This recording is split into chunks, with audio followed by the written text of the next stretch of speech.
इन्होंने गांधी या नेहरू नाम के नाम पे करवा रखी थी, मतलब कि ये सिर्फ ब्रांडिंग का काम करते हैं कि नाथूराम गोडसे का आरएसएस से कोई संबंध नहीं था। नेहरू जी को वहां पे 5 स्टार फैसिलिटी दे रखी थी जेलों में भी। भगवत मान जी की बातों का आप क्या, एक पपेट मुख्यमंत्री हैं वो। उत्तर प्रदेश में भी जाओगे तो उत्तर प्रदेश में भी अभी 9 जजों की भर्तियां हरियाणा के बच्चों की हुई हैं। लेकिन अगर मेजबानी कहीं भी करें और मेडल हमारे बच्चे लाएं, ये मजेदार बात नहीं है। सब पत्रकारों के कहते हैं ना, मुझे माफ करिएगा शब्द बोलना बड़ा षड्यंत्र होते हैं। ये तो मैंने ये बात बोली थी, मैं आज भी बोल रही हूँ कि हुड्डा साहब ने सिर्फ और सिर्फ प्रॉपर्टी डीलिंग का काम किया है। ये हुई है सेटिंग, ये हुई है सेटिंग। सेटिंग एक तो शब्द मैं बताऊं, ये जो कांग्रेसी शब्द है सेटिंग, ठीक है। नमस्कार दोस्तों, मैं हूं परविंदर सैनी। दोस्तों, इस वक्त प्रदेश में कई अहम मुद्दे हैं जिनको लेकर कांग्रेस पार्टी पूरी तरीके से भारतीय जनता पार्टी पर हमलावर है। कांग्रेस पार्टी हो या फिर आईएनएलडी पार्टी हो, दोनों ही पार्टियां लगातार बीजेपी को घेरने का काम कर रही हो। संसद हो या फिर विधानसभा हो, दोनों ही जगह वो पूरी तरीके से भारतीय जनता पार्टी पर हमलावर हैं। और इसी विषय पर चर्चा करने के लिए हमारे साथ भारतीय जनता पार्टी की प्रदेश प्रवक्ता प्रियदर्शनी जी हमारे साथ हैं। मैडम, आपका स्वागत है। सैनी साहब नमस्कार। मैडम, अगर इस वक्त हम प्रदेश की बात करें तो सबसे ज्वलंत मुद्दा जो है मनरेगा को लेकर है। तो आखिरकार ऐसा क्या हो गया कि आप लोगों ने महात्मा गांधी से जी राम जी पर आ गए? देखिए, पहली बात तो कि जो विपक्ष, यानी कि मेरा मतलब है, मैं यहाँ पे संबोधित कर रही हूँ कांग्रेस पार्टी को, और यहाँ पे मैं संबोधित कर रही हूँ इंडी, सो कॉल्ड इंडी गठबंधन, जो कि अब इंडी गठबंधन रहा भी नहीं है, उनको कर रही हूँ। जो इसमें जो मूल आत्मा है उस पे कोई चर्चा नहीं कर रहा है। मनरेगा की जो स्थिति कांग्रेस के समय में थी, पहले हमें उस पर चर्चा कर लेनी चाहिए। नाम क्या था क्या नहीं था, इसका भी मैं विस्तार में आपको बताऊंगी। देखिए, सबसे मूलभूत बात यह है कि जहां पे हम मजदूर भाइयों को सशक्तिकरण देने की कवायद कर रहे हैं, यहाँ पे इनको कांग्रेसियों को दिक्कत ये है, इनको दिक्कत ये है कि हम राम के नाम पर क्यों रख रहे हैं। क्योंकि राम का नाम आते ही राहुल गांधी और गांधी नेहरू परिवार को दिक्कत हो जाती है। खुद गांधी, मैं आपको बताऊं, मैंने एक आरटीआई निकलवाई थी, एक आरटीआई एक्टिविस्ट थे, उनसे वो थे हमारे साथी थे, उन्होंने निकलवाया था। आपकी जानकारी के लिए, आपके दर्शकों की जानकारी के लिए मैं बता दूं, 700 से 800 ऐसी जगहें हैं, ऐसे नाम हैं, ऐसे इंस्टीट्यूट हैं, और ये 700 से 800 जो नॉर्मल इंस्टीट्यूट, सरकारी इंस्टीट्यूट हैं और सड़कें हैं, जो कि इन्होंने गांधी या नेहरू नाम के नाम पे करवा रखी थी, मतलब कि ये सिर्फ ब्रांडिंग का काम करते हैं। और जब आज हम राम के नाम पर मजदूर भाइयों को सशक्तिकरण देने की कोशिश कर रहे हैं, 100 दिन पहले मजदूरी मिलती थी, उसमें भी कोई ऐसा मैंडेटरी, मतलब कि ऐसा कोई नहीं था कि इनको मिलना ही मिलना है। उसके बाद पैसे की भी दिक्कत होती थी कि पैसा कब मिलेगा मजदूर भाइयों को। इसमें कोई चर्चा नहीं हो रही कि ये 100 दिन से 125 दिन हो गए हैं। इसमें कोई चर्चा नहीं हो रही कि आज जिस पेमेंट के लिए वो धक्के खाते थे और बिचौलिया होते थे, उसमें अपना कमीशन लेते थे, आज ठेकेदार कमीशन लेता था, आज डायरेक्टली सरकार उनके खातों में डाल रही है। इसमें कोई चर्चा नहीं हो रही है। तो मुझे लगता है कि मूल आत्मा को छोड़ के अगर राम पर प्रहार करेंगे, तो जब आप इस देश में राम पर प्रहार करेंगे, तब ये जनता जनार्दन है आप पे प्रहार करेगी। क्या ये गांधी पर प्रहार नहीं है? गांधी पे कैसे प्रहार? गांधी जी तो खुद ही जब उनकी मृत्यु हुई थी, आपको भी मालूम है, मुझे भी मालूम है, कि जब महात्मा गांधी जी की मृत्यु हुई थी, उन्होंने खुद ही है राम बोला था। उनका आखिरी शब्द ही है राम था। जिसने उसको गोली मारी वो कौन था? नाथूराम गोडसे थे। उसका संबंध किससे था? नाथूराम गोडसे का मैं आपको बताऊं, ये भी लोगों को मैं बताऊं जानकारी नहीं है। अब मैं इसकी भी जानकारी दे देती हूँ आपको कि नाथूराम गोडसे का आरएसएस से कोई संबंध नहीं था। पहली बात, हिंदू विचारधारा से था, और हिंदुत्व विचारधारा तो हिंदू राष्ट्र के हैं। अगर हम यहाँ भारत में पैदा हुए तो हमारी विचारधारा अगर हिंदू है तो हिंदू नहीं होगी तो और कौन सी विचारधारा होगी, आप मुझे बताइए ना। और कौन सी विचारधारा हमारी होनी चाहिए, मुझे ये नहीं समझ में आ रहा। इटली की विचारधारा तो हमारी हिंदुस्तान में होके नहीं हो सकती है ना, वो तो सिर्फ राहुल गांधी के ननिहाल की हो सकती है। हमारी विचारधारा तो भारतीय है, भारतीय सभ्यता है, हिंदुत्व है, और भारत हिंदू राष्ट्र है, था और रहेगा।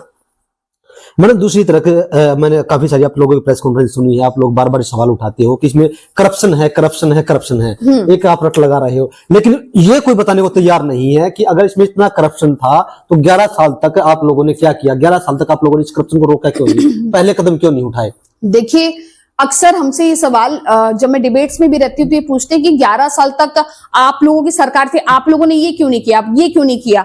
मुझे ये नहीं समझ में आता है कि ये जो दीमक 70 साल से लगातार हमें खाए जा रही थी, आज ये कोई बात नहीं करता है कि आज हम सावरकर जी की बात, आपने जावड़े जी की बातें सुनी थी, सावरकर जी के बारे में बता रहे थे और उन्होंने यही बात बोली कि अगर दो दिन अगर आपको घूमना पड़ जाए ना वहां काला पानी में तो आपको पता लग जाएगा।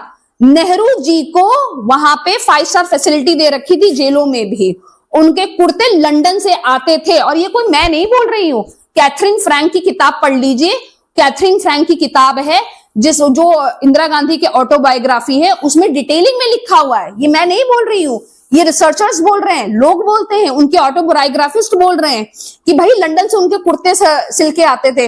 यहाँ पे आम नागरिक नंगा घूम रहा था, भूखमरी थी हिंदुस्तान में और इनको सिर्फ और सिर्फ चाटुकारिता करनी थी और ये चाटुकारिता ही अंग्रेजों की करके यहाँ पे ब्रांडिंग करके। और महात्मा गांधी खुद, प्रियंका गांधी ने बोला जी महात्मा गांधी मेरे परिवार के नहीं है, तो जी आपके परिवार के नहीं है तो फिर आपने गांधी नाम क्यों लिया? क्योंकि आपको भी मालूम था कि देश की आत्मा जुड़ी हुई है गांधी नाम से। आप तो गांधी नहीं थे, आप तो गांधी नहीं है, आपने तो किसी दूसरे धर्म के व्यक्ति से शादी कर ली थी। उसको बचाने के लिए, उस राजनीति को बचाने के लिए, अपने राजनीतिकरण करने के लिए आपने उस गांधी नाम को अडॉप्ट किया है। मैडम, कांग्रेस वाले सवाल पूछ रहे हैं कि क्या चंडीगढ़ हरियाणा का है या नहीं? देखिए, चंडीगढ़ जो है वो हरियाणा का है। इसके पीछे मैं आपको बताऊं कि जब चंडीगढ़ और पंजाब का बंटवारा हो रहा था, मैं आपको बताऊं, तब ये हुआ था कि हिंदी भाषी जितने भी प्रदेश हैं वो हमारी तरफ आ जाएंगे, हरियाणा में आ जाएंगे, ठीक है। अब मैं आपको बताऊं, पंचकुला के पास एक अंबाला में एक गांव है जो कि पंचकुला को भी टच करता है, मैं उन गांव का नाम भूल रही हूं। उस गांव में जितने भी तहसील हैं, ठीक है, वो पंचकुला के अंदर ही आते हैं और चंडीगढ़ बिल्कुल उसका पार्ट है, इसमें कोई दो राय नहीं है। बड़ा भाई और छोटे भाई का जो फर्ज निभाना चाहिए वो हमेशा सदैव हमने निभाया है और आगे भी निभाएंगे। और पंजाब जो है, पंजाब की भी रिश्तेदारी हमारे यहाँ है, हरियाणा की रिश्तेदारी पंजाब में है, तो मुझे लगता है कि मिलजुल के हम सब एक साथ रहेंगे और कोई दिक्कत नहीं आएगी। फिर केंद्र सरकार ने जमीन देने से मना क्यों कर दिया हरियाणा को? देखिए, केंद्र सरकार ने क्यों, मैंने इसकी पंजाब ने कहा कि हमारी बड़ी जीत है। नहीं, बड़ी जीत, देखिए वो कुछ भी बोले, वहां पे भगवत मान जी तो बोल रहे हैं जी मेरे को ड्रोन बनाने की तकनीक बताओ।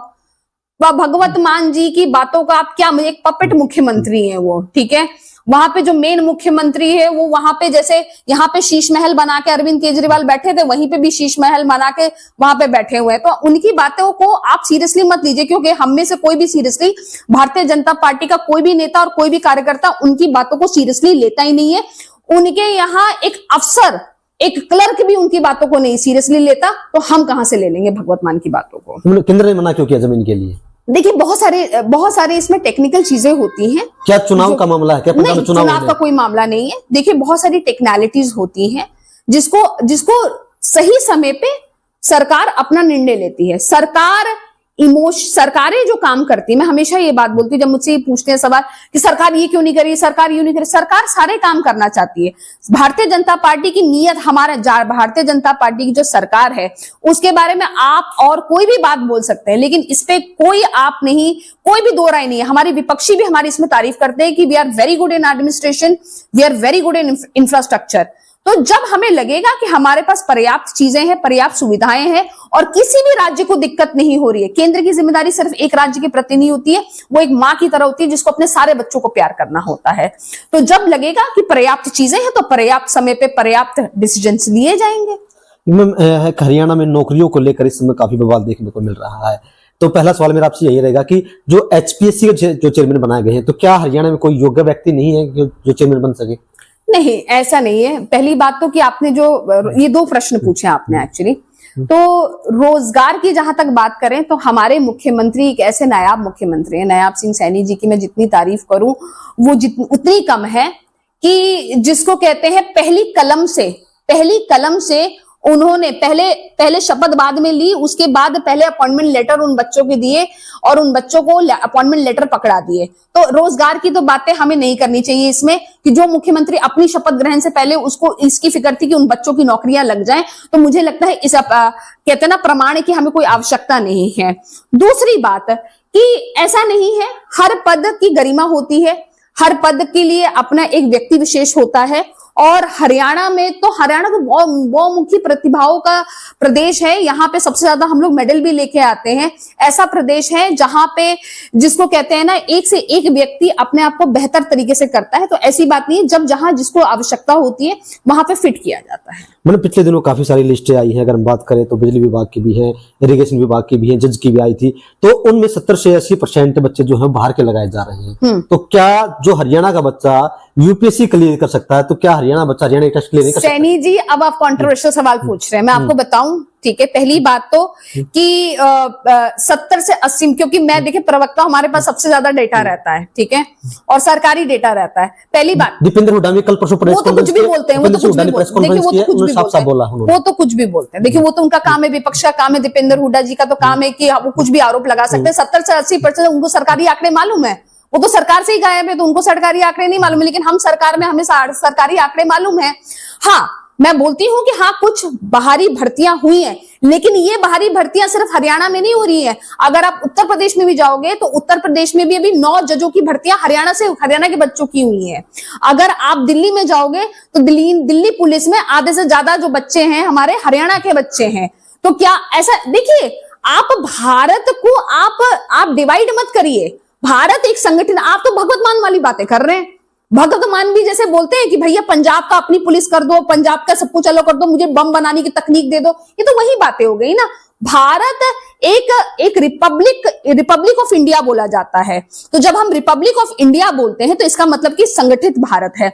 भारत दिल्ली भी है, भारत हरियाणा भी है, भारत उत्तर प्रदेश भी है, भारत केरला भी है और भारत हर जगह है। तो अगर हरियाणा के बच्चों की उत्तर प्रदेश में नौकरी लग रही है, तो अगर एक आधा की यहाँ पे लग जाए तो मुझे नहीं लगता कि इसमें कोई खासा बुराई है। लेकिन हाँ, प्राथमिकता हमारी भी अपने बच्चों को ही लेके है। मैडम, एक जिस तरीके से कॉमनवेल्थ गेम 2030 में गुजरात में होने हैं, तो सवाल ये उठ रहा है कि अगर हम भारत की बात करते हैं तो सबसे ज्यादा मेडल हरियाणा के आते हैं, तो हरियाणा मेजबानी क्यों नहीं कर सकता? देखिए, बिल्कुल कर सकता है और बिल्कुल हमारे अंदर सारी ताकत है। लेकिन अगर मेजबानी कहीं भी करें और मेडल हमारे बच्चे लाएं, ये मजेदार बात नहीं है। आप ये बताइए, क्या अगर यहाँ पे होता, क्या हौसला नहीं बढ़ेगा खिलाड़ियों का? नहीं, हौसला तो उनका, देखिए खिलाड़ी की, मैं खुद खिलाड़ी रही हूँ सर, खुद कबड्डी खेली हूँ, नेशनल्स खेली हूँ, मुझे मालूम है। खिलाड़ी जगहों पर निर्भर नहीं करता, ना उसका हौसला इस पे निर्भर करता है कि मुझे कहाँ खिलाया जा रहा है, कहाँ खिलाया जा रहा है, कहाँ पिलाया जा रहा है। वो जुनूनी होता है। खिलाड़ी होता है, उसको आप कहीं भी खिलाड़ देंगे, कहीं भी धूप में ले जाएंगे, कहीं भी कर देंगे, उसको अपना मकसद होता है उस गेम को जीतना, ना कि उसको मकसद होता है कि गुजरात। ये सब पत्रकारों के, कहते हैं ना, मुझे माफ करिएगा शब्द बोलना पड़ा, षड्यंत्र होते हैं। ये खिलाड़ी के नहीं होते, खिलाड़ी की ये मानसिकता नहीं होती है। मैंने पिछली बार आपसे हमने जब इंटरव्यू किया था तो आपने एक सवाल उठाया था कि भूपेंद्र सिंह हुड्डा जो है प्रॉपर्टी डीलर है, प्रॉपर्टी डीलिंग का काम करते हैं। लेकिन प्रॉपर्टी डीलिंग का काम करते हैं, आपने कहा था। हाँ, करते थे, बिल्कुल करते थे। लेकिन अभय चौटाला ने कहा है कि सबसे बड़े प्रॉपर्टी डीलर तो बीजेपी वाले हैं, हर जगह अवैध कॉलोनियां काट रहे हैं, और जो हांसी को जिला बनाया गया है वो भी वहां पर जो बहना एमएलए है उनकी ज्यादा जमीन है, इसलिए इसको जिला बनाया गया है। अभी चौटाला जी के बारे में देखिए मैं क्या बोलूं। देखिए, जिस परिवार में ही इतने मतभेद हो, जो अपने परिवार को ही संगठित ना कर पाए, वो भारतीय जनता पार्टी जैसे बड़े परिवार को कैसे समझ पाएगा? आप ये सोचिए ना कि जिनके परिवार में खूट हो रही है, एक दूसरे के लिए बयान देते हैं। हम जब रोज डिबेट में जाते हैं तो जेजेपी वाले और इनेलो वाले प्रवक्ता ऐसे लड़ते हैं जैसे कि एक दूसरे की कौन सी भैंसें इन लोगों ने चुरा रखी हो। तो मैं बता रही हूँ कि इनकी तो बातें छोड़िए। दूसरी बात कि अभय चौटाला जी बोले या चौटाला परिवार बोले, तो हमें ये बात भूल नहीं जाने चाहिए कि उनके जो प्रमुख हैं वो सदा कहते हैं ना, पहली बार भारत इतिहास में शायद ऐसा हुआ होगा कि एक ऐसे नेता, इतने सीनियर नेता जो सजा काट के आए हैं। तो हमें इस पे बात करप्शन पे नहीं करनी चाहिए। जहां तक हमारी बात करें तो हमारे केंद्र के मंत्री, हमारे सीनियर नेता, माने जो पूर्व मुख्यमंत्री खट्टर साहब ने तो अपनी पुश्तैनी जमीन भी दान में दे दी। जिस व्यक्ति ने पुश्तैनी जमीन भी दान में दे दी, वो प्रॉपर्टी डीलिंग का काम कर रहा है। कमाल कर रहे हैं। और मैं बताऊं, जो मैंने ये बात बोली थी, मैं आज भी बोल रही हूं कि हुड्डा साहब ने सिर्फ और सिर्फ प्रॉपर्टी डीलिंग का काम किया है, सिर्फ और सिर्फ प्रॉपर्टी डीलिंग का काम किया। 2008 से लेके 2011-12 तक का आप डेटा निकाल लीजिए। आप सीनियर पत्रकार हैं, आपको भी मालूम है कि किस किस्म से 6 महीने के अंदर किसानों से जमीनें खरीद ली गई जबरदस्ती, उनको जोर जबरदस्ती करके, और उसके बाद विद इन 6 महीने के अंदर उसका सर्कल रेट बढ़ा दिया गया। सर्कल रेट क्यों बढ़ाया? और वो भी 200% सर्कल रेट 6 महीने में बढ़ता है कहीं भी, लेकिन ये इस बारे में कोई चर्चा नहीं कर रहा है। और जो ईडी और करप्शन के उनके ऊपर चार्जेस है, एक ना एक दिन बापू बेटा दोनों अंदर जाएंगे। और ये मैं नहीं बोल रही, वहां उनकी पार्टी से आए हुए नेता भी यही मानते हैं। मैडम, एक आपके जो नेताओं के बयान है वो संयमित नहीं रहते। अगर बात करें रामचंद्र जांगड़ा की हम बात कर ले, उन्होंने कहा कि जो जातिवाद का बीज जो थे देवलाल ने बोया, पानी खाद बीज उसमें चौटाला ने डाला, हुड्डा उसे पीक पर ले गए। अगर हम राम कुमार गौतम की बात कर ले तो किस तरीके से वो बयान दे रहे हैं। मनीष ग्रोवर का देख लीजिए, मैं जाट के घर में पैदा नहीं हुआ। राजकुमार सैनी का बयान देखिए, उन्होंने क्या कुछ कहा था। तो क्या ये मान ले कि बीजेपी जो है जाट वर्सेज नॉन जाट की राजनीति करती है? क्या बीजेपी जो है जातिवाद के नाम पर जहर घोल रही है प्रदेश के अंदर? नहीं, देखिए, पहली बात तो भारतीय जनता पार्टी जो है जातिवाद की अगर राजनीति करती तो फिर तो हमें फिर उन्हीं जिलों में काम करती भारतीय जनता पार्टी, या उन्हीं जिलों में सबसे ज्यादा सरकारी फंड आता जहां पे उनके जातिगत, जहां पे उनको ज्यादा वोट मिले हैं। मैं आपको एक आंकड़ा बताऊं, 2019 के चुनाव में सिरसा, नू में हमारी कोई सीटें नहीं आई थी, कोई एक विधानसभा में एक भी विधायक हमारा इन दोनों में से नहीं था। ठीक है, आप देखेंगे, आप डेटा निकाल लीजिए, सरकारी डेटा निकालिए, सबसे ज्यादा फंड हमारा इन दोनों जिलों में गया है। तो इसका मतलब कि हम सबका साथ सबका विकास करना चाहते हैं। इसका मतलब हमारी मकसद ये नहीं है कि हम इस जिले का नहीं करेंगे, इसका नहीं करेंगे, ये जाति का नहीं। तो हुड्डा साहब के समय में होता था, पर्ची खर्ची जाती थी, जो पर्ची देता था, जो खर्ची देता था, खर्ची समझ ही रहे हैं आप, ठीक है, जो खर्ची देता था उसका स्वागत होता था, जो नहीं होता था, और उसमें भी पूरा जिला नहीं होता था, वो एक पर्टिकुलर एक गांव है, जो कि मैं किसी का नाम नहीं लेना चाहती हूँ, सबको मालूम है वो गांव कौन सा है, जो यहाँ पे दर्शक भी सुन रहे होंगे वो भी कौन सा गांव, उसी गांव से, उसी एक सरनेम से सारे लोग, जो दीपेंद्र हुड्डा जी के नाम से मिलता जुलता सरनेम कोई है, तो वो उसी सरनेम से ही सारे लोगों को नौकरियां लग रही थी। क्यों भाई पूरे रोहतक में लोग नहीं है, सोनीपत में नहीं है, झज्जर में नहीं है, हम तो झज्जर में बैठे, झज्जर के लोगों को नौकरियां नहीं चाहिए? तो फिर ये बताइए ना, जातिवाद की राजनीति और जातिवाद का जहर कौन घोल रहा है? ये आपके नेता बयान क्यों दे रहे हैं बार बार इस तरीके के? हमारे नेता देखिए, जो पार्टी के ऑफिशियल बयान पे हमें जाना चाहिए। नेता अपने अक्सर इंटरव्यूज देते हैं, और आप पत्रकारों लोगों की आदत होती है कि उसको तोड़ मरोड़ के, अभी मैं भी कुछ बोलूंगी, आप उसका एक बाइट दिखा देंगे और बोलेंगे कि मैंने ये बात बोली। नहीं, ऐसा नहीं होता है। किस संदर्भ में क्या चीज आपने सवाल पूछा, किस संदर्भ में उन्होंने जवाब दिया, इसमें बहुत निर्भर करती हैं बातें। और जो पार्टी के ऑफिशियल, जैसे किसी कोई ड्यूटी दी जाती है या प्रवक्ता होते हैं, मुझे लगता है वो पार्टी का ऑफिशियल बयान होता है। जो पत्रकार, जो मीडिया हेड्स होते हैं वो देते हैं, तो वो ऑफिशियल बयान। मतलब एक अजय चौटाला का एक बयान खूब वायरल हो रहा है, आपने भी सुना होगा। हाँ, जेंजी वाला। इन नेताओं को सड़कों पर दौड़ाकर पीटा जाएगा, उनको भगाया जाएगा, तो क्या कहेंगे इस पर? देखिए, मैं बताऊं, अराजकता फैलाने की राजनीति चौटाला परिवार ने शुरू से की, और आज उन्हीं के घर में अराजकता फैल गई। कहते हैं ना, अपने जो दूसरों के घरों में आग लगाने की कोशिश करते हैं, एक दिन अपने घरों में उनके आग लग जाती है। पहले अपना घर संभाल लें, उसके बाद दूसरों को दौड़ा के पिटवाएं। मैडम, एक आप लोग एक लाडो लक्ष्मी योजना स्कीम लेकर आए हैं। चुनाव के वक्त आप लोगों ने कहा था कि सभी महिलाओं को 2100 रुपए मिलेंगे, लेकिन अब उस स्कीम को आप टुकड़ों में किस तरीके से डिवाइड कर रहे हैं कि पहले कहा कि भाई 1 लाख की आए, अब सीएम साहब कह रहे हैं कि 70-80% जो बच्चे नंबर लेकर आएंगे उनको मिलेंगे। तो ये क्या मामला है? क्यों आप सबको क्यों नहीं दे रहे इसका लाभ? नहीं, देखिए, मैं आपको बताती हूँ, लाडो लक्ष्मी योजना को 4 फेजेस में बांटा गया है। ठीक है, चुनाव के वक्त ऐसी कोई बात नहीं थी। देखिए, जब चुनाव के समय में यह योजना थी, हम कैसे इसको इम्प्लीमेंटेशन पे तो कोई बातचीत नहीं थी ना। तो अब मैं बताती हूँ, इसको 4 फेजेस में बांटा गया।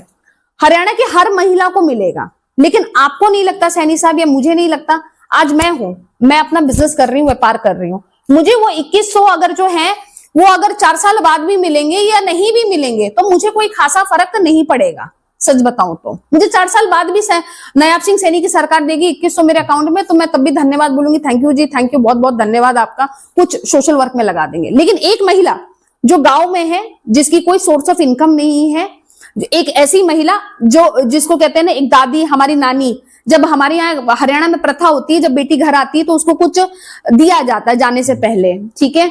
अब उस महिला को अपने पति या अपने बेटे पे निर्भर नहीं होना पड़ता, वो अपने बटुए से निकाल के पैसा दे देती है।